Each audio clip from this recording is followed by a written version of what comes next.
Hi, everybody, and welcome to Astrologer Frank Answers. I'm Frank Clifford, and this series is an opportunity for me to answer any specific questions you have about your birth chart or general questions you have about astrology. Now, you can sign up for a free account at the londonschoolafastrology.com, get lots of freebies and articles and videos, etc. And you can also then email me directly with any questions you have. You can go to Astrologer Frank on the Instagram page and check out these two there as well. So today I have a question about job and work. And it's a common question, but it's a challenging one really for astrology, because nowadays there are so many different types of job we can do. It's important, I think, for the astrologer not to get caught up in trying to name a particular job, but really to try and describe the type of work and energy somebody can put in to the job. So if you've got talents for spotting mistakes and detail, then journalism, editing books, working for a publisher, a newspaper, that sort of thing may be very handy. Or you're somebody that corrects mistakes or spots mistakes at a printer's, for instance. So the other thing as well, of course, is there's no birth chart or no horoscope that says astrologer or politician or pop singer. We have many different types of people doing many different types of job as well. So let's take a look at the question anyway, see what we can come up with. And you may have your own opinion. I hope you do. Those of you who know some astrology, you may be curious. You may want to email me and share some ideas as well. This is from Catherine, who asked about the type of job or career that she could have. And where do we start? Well, we often start with the sun in the horoscope, and the sun really is the key to vocation in the sense of calling.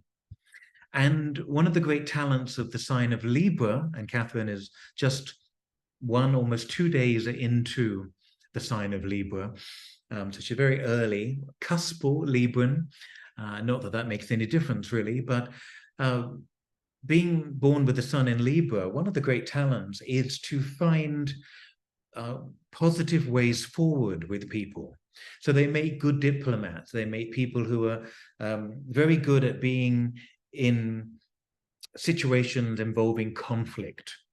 Now, Libra is often maligned in the sense of being the one that cannot make up their mind. And I've not really found that to be the case. Libra's more about the importance of making the right decision. Now, Gemini is far more prone to second-guessing or changing their mind, or just being plain old indecisive. Libra's more focused on, if I make this decision, is it going to be the fairest for everyone? Is it going to work out well? Am I going to be seen as a good person often? That may be a question in there. But the ability to decide is very much wrapped up in the psychology of Libra and the importance of the need to make the right decision. So when Libra has made a decision, it's usually a very good one. It's usually very sound, very solid, very fair, generally speaking. And it's been considered for quite some time. So it may be a talent that Catherine has already or wants to develop and feels it's important to. Now, if she's stuck with this indecisive label, I would recommend turning it around as I've just done and recognizing actually the ability to make good, sound decisions is part of your talent, part of your nature. Yeah. And we've also got the planet Mercury in Libra as well, the inner planet. So the Sun and Mercury are in Libra. And again, weighing up the best possible argument, the best possible solution, weighing up the sides, making sure that things are going to be all right. Things are going to stand any sort of opposition or withstand opposition. Mercury is also conjunct Pluto. which gives her a level of psychological insight that perhaps others don't have. An interest in always going deep, playing the detective, being the doubter in some ways, saying, I'm not sure, I'm sure there's more to it than that.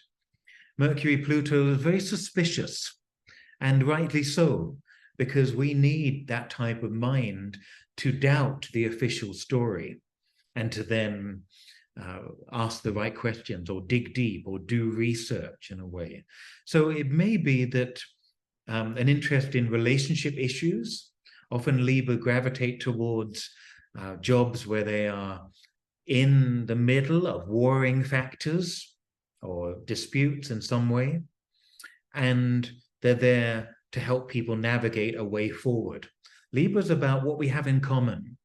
Libra will say, I like this, you like that, let's join a club that likes that, or form a club that will like that. So the Mercury Pluto wants to go deep with that, and there's a deeply analyzing, questioning mind that should be put to good use in whatever work you decide to do, Catherine. So the Libra focus is there. You've got 5 planets. The sun isn't a planet for those, but in astrology, it's considered a planet. 5 planets in the sign of Libra. So justice, social justice, fairness. That might be through politics, it might be through social causes, it might be through simply helping people navigate relationships or navigate legal situations as well. Often Libra's very good at saying, I'll write a letter for you. We'll get the complaint pushed forward. They're very good at helping and spearheading issues of fairness and justice and speaking up for other people. That can be an important part of who they are.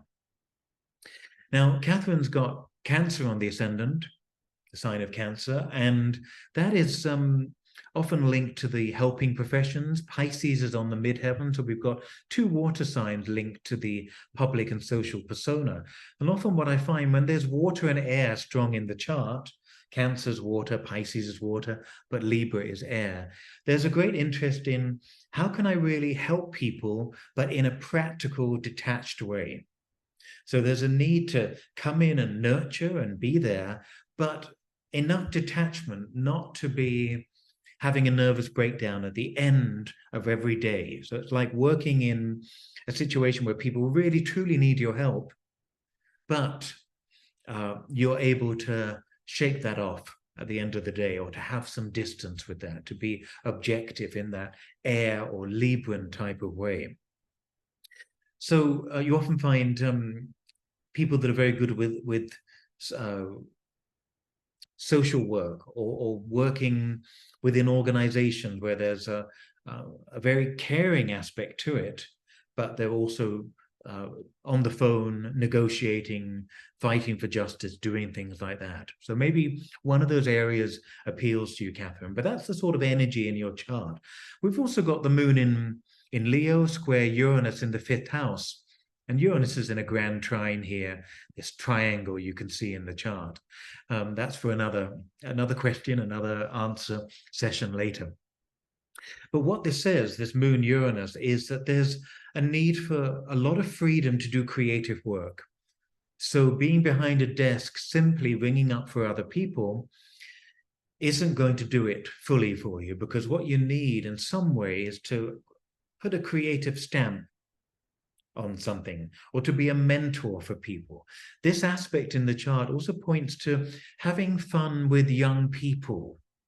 I have a client of mine who's a magician and goes off and with children who are terminally ill, and does magic tricks for them as they go off to Disney World, or they go off to Disneyland Paris, or they have these wonderful adventures that people fundraise for. And she has the wildest, greatest time in her life, making young people just get terribly excited about magic and life. So that moon Uranus crave some sort of excitement and change and not being hemmed in. But it's also linked to being a mentor, to helping inspire either the child or the child within us. Yeah. So there's definitely a need for excitement in this chart as well. As long as it's not relationship drama, find it in your work. Find it through something challenging or playful and fun, because that will really feed your moon. Okay. Well, I hope that's answered a bit of your query, Catherine, about where you can be focusing on. Email me if you want. Give me some feedback on that if you like. But I hope it's been useful. And I will see you all for another Frank Answers at some point soon. Take care. Bye-bye.